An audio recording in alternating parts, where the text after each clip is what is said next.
পৃথিবীর শ্রেষ্ঠ আলো হলো বাবা।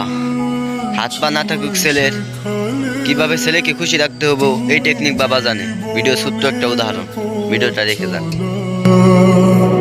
নিজে না খেয়ে তুমি খাওয়ালে, সে খালে কথা বলা। বাবা তুমি আমার যত খুশির কারণ, বলো তোমার মতো করবে কে শাসন।